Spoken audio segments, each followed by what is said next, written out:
Hey y'all, Zach McDonald, your real estate agent with Real Property Associates, and this is my King County real estate market update for January 2025.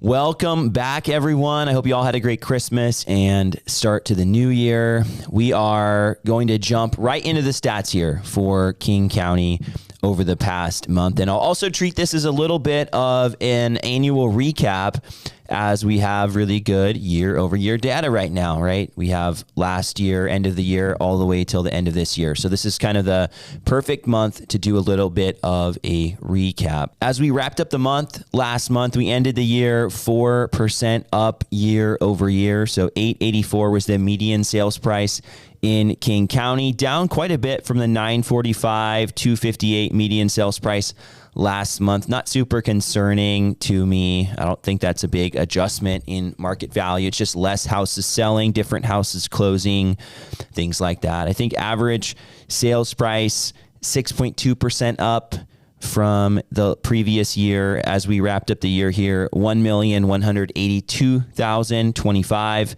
And last month, we were at $1,199,657. So pretty close there on the average. So again, that median number was a little bit farther off than the averages here in King County. But a big thing to note in King County, listings were up year over year, new listings, 26.6%, but we saw that drop off that we normally do each year. We also saw a drop off in the pending sales month over month, up 15.5% year over year though. And we also saw that same drop off in closed sales. All this is normal.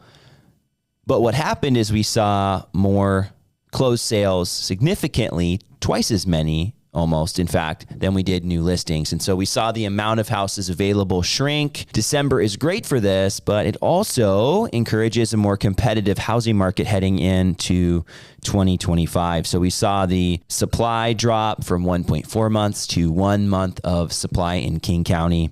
And so when I'm looking at the market right now, I'm seeing, okay, we don't have very many listings available. Interest rates are right around the same place that they were last year. We're still in the low 7.17 today on Mortgage News Daily's survey. And that's telling me, unless we see a big drop in rates, I'm expecting things to be pretty similar to last year, where the spring's a little bit more competitive and the fall is going to slow down a little bit. And we're going to see the normal seasonal changes in the housing market. But speaking of seeing the market be similar to last year, let's look at what the last year has looked like so you have an idea for what that could mean for 2025. So if we look at the market here year over year, and I wouldn't expect the number of listings and closings or any of that to necessarily change unless people got really excited or we had something change, right, dramatically. But looking at the amount of new listings that came on the market, we saw 14.7% more new listings come on the market, which is really good. We did not have very many listings last year, but we're still kind of below where we normally would be in a housing market where people are selling, more people are selling. Pending sales up 9%, the closed sales up 7.8%. We saw the days on market actually drop for the entire year. So we had 23 days on market versus 25 days on market last year as the average. The median sales price increased 8.5% when you look at the entire year snapshot. And the average sales price increased 9.6% if you look at a year snapshot. That means we were at $880 for the median sales price, up to $955 in 2024. 2023, $1,127,257 for a single family house in King County. The average last year, $1,235,950, to put it into real dollars. So over the last year, even with interest rates remaining higher, with the normal seasonal ups and downs, King County was somewhere between 8 to 10% appreciation, depending on how you want to look at it throughout the year.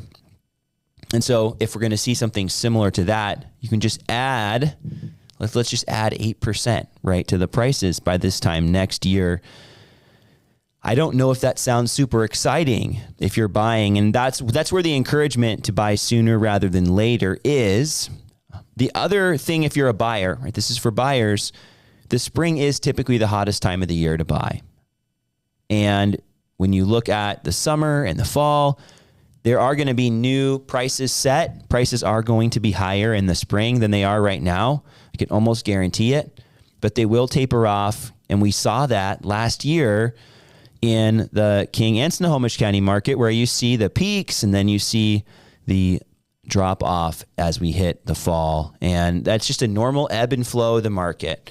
So there's nothing to be concerned about when you see those, especially if you're a homeowner already.